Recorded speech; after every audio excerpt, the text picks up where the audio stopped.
Zetts Pond in Inwood, West Virginia. Old boy caught a big one down there. Austin kind of caught a big one over here.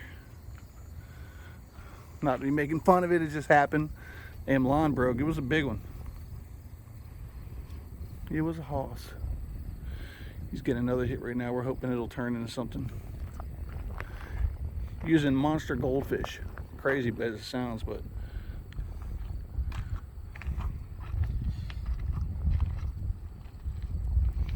every time I pick up my little ultralight over there, I start laughing because it's funny.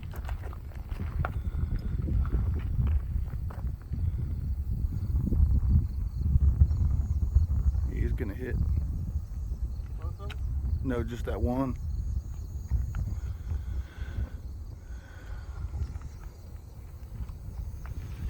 Let's see what he can do with it. The suspense is killing me.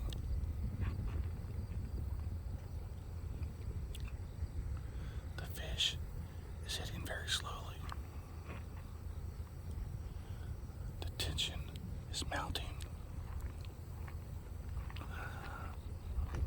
What's gonna happen?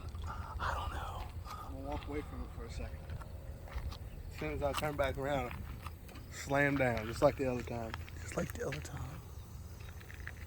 This time we ain't messing with the drag, you know. We ain't messing around this time. We're gonna let him run. Yes, sir.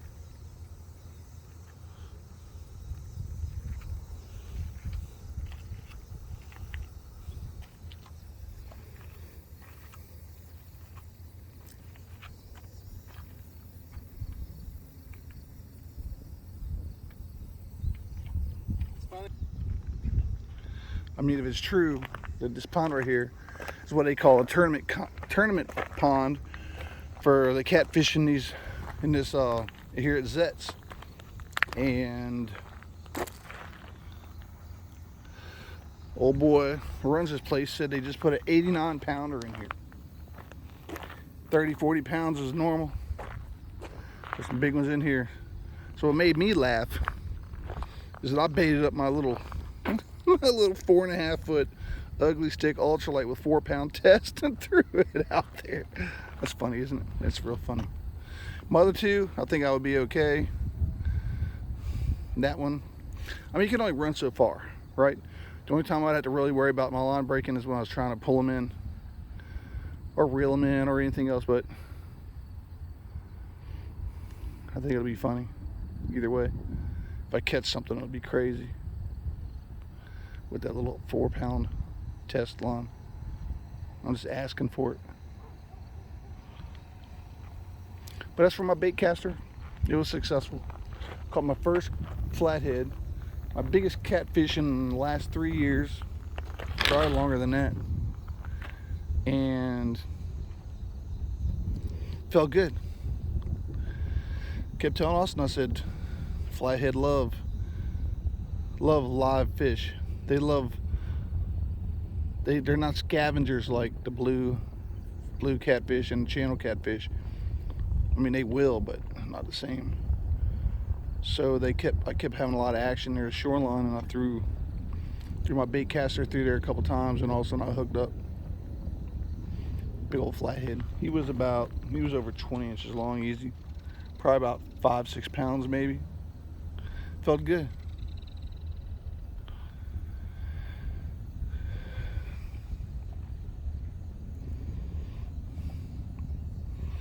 So there's 8 ponds out here at Zetts.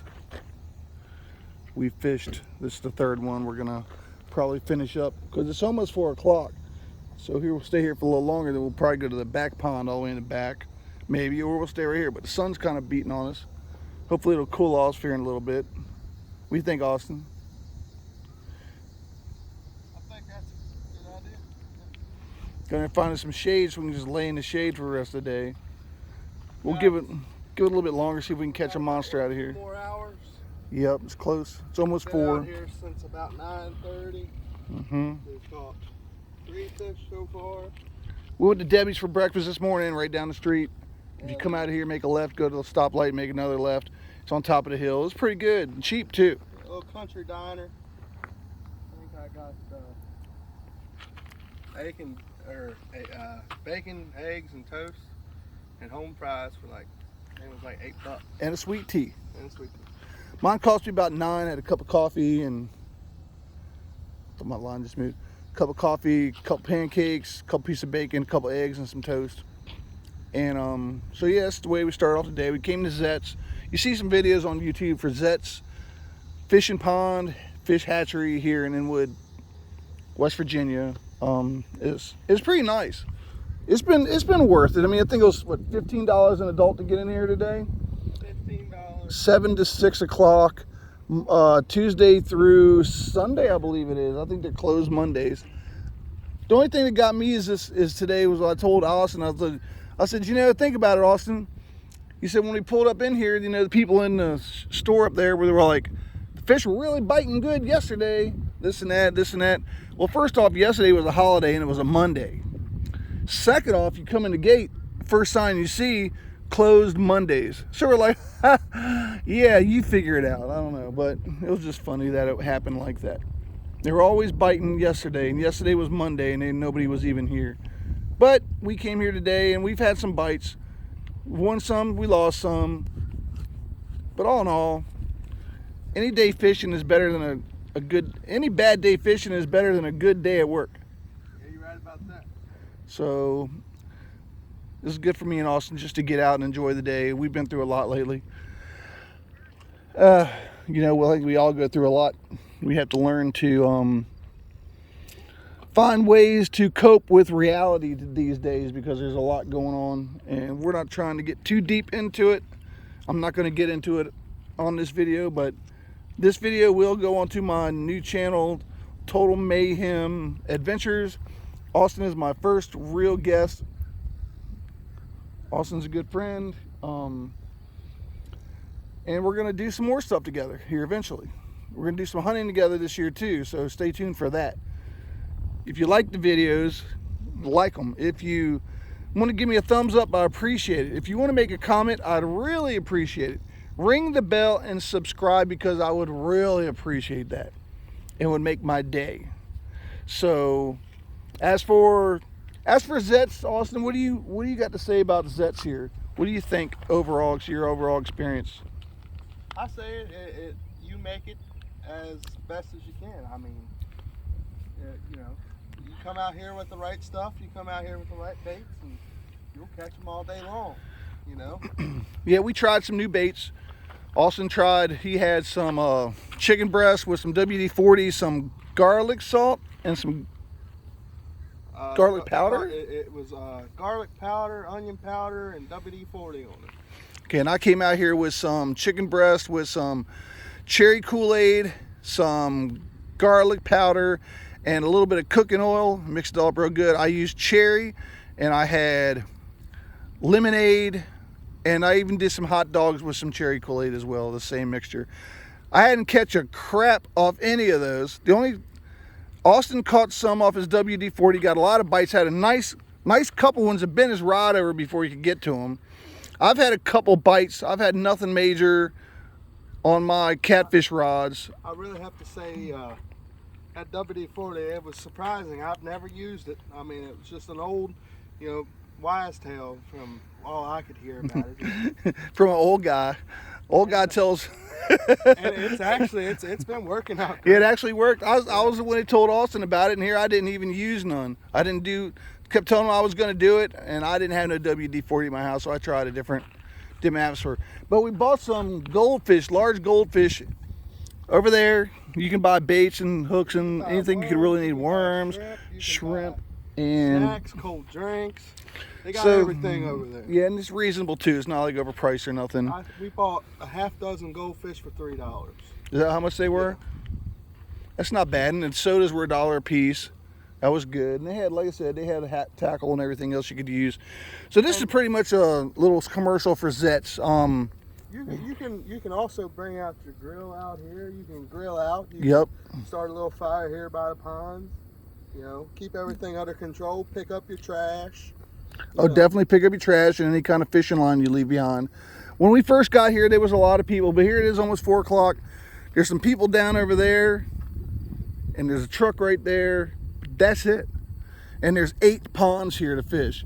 2 of them are what they call their trophy catfish ponds, like the one we're in right now, where they have tournaments. Everybody come in here to put up a certain amount of money.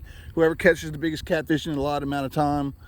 Anything over 30 inches has to go back, which is cool. So if you do come out here, be very gentle with your fish. I was watching some videos where these guys were dragging the fish up on this gravel. That's not good. If you can get them in a net, get them in a net, keep them off the ground, get the hook out of their mouths. If you want to measure them, do it on the grass. See all this grass? They have these little measuring tables over here, actually. Do they really? Yeah. A measuring table? Yeah, they have little measuring tables over there.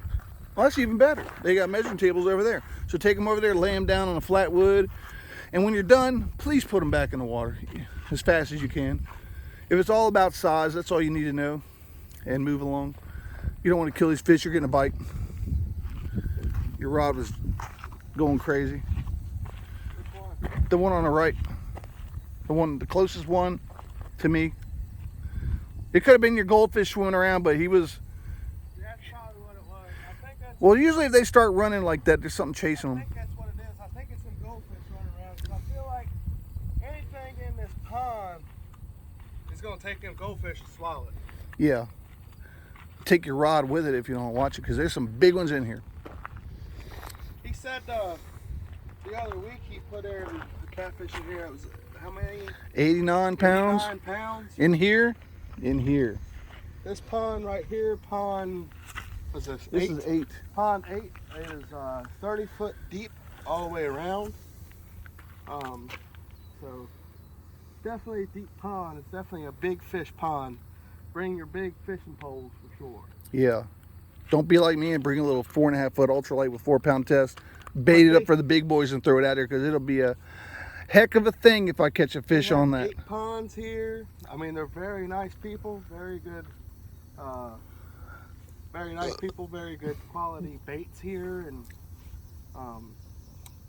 if I had to rate it, I mean, it would be a higher rating. Like I said, it's all in what you make it. You know. Sure, but just like with any kind of fishing, some days are better than others. It's really hard to pinpoint and rate fishing, because it's, you know, it's called fishing. It's not catching. That's right. You know what I mean? So. I'll say this is not a commercial. It can be used as commercial, but we're actually telling you the truth about this place. They're not paying us, even though some of us got in here for free because we know the owner of the place. But that's besides the point. But it is a perk, right? Right. Yes, sir. But we did do business with him, and he made some money off of us with bait and such like that. So, you know, it's all good. But that's about all I got to say about this place. Just be careful. If you bring kids, just teach them to be respectful. Pick up your trash, like Austin said. Pick up your fishing line if you have any. Keep it clean. Take care of the fish, so when you put them back in the water, they'll be good for somebody else. Because it's a lot of fun catching a big fish, but they're no good if they're dead on the bottom. And if you're fishing, one of the biggest tips is to keep an eye on your rod. Don't let them have it for too long, because they'll swallow that hook. A lot of people try to rip the hook out of their mouths, and you'll kill these fish. We don't want that. So I'm going to sum it up by saying I hope you all have a great day. Like I said, like, share, and subscribe. Austin. Have a great day. And we'll see you guys another time.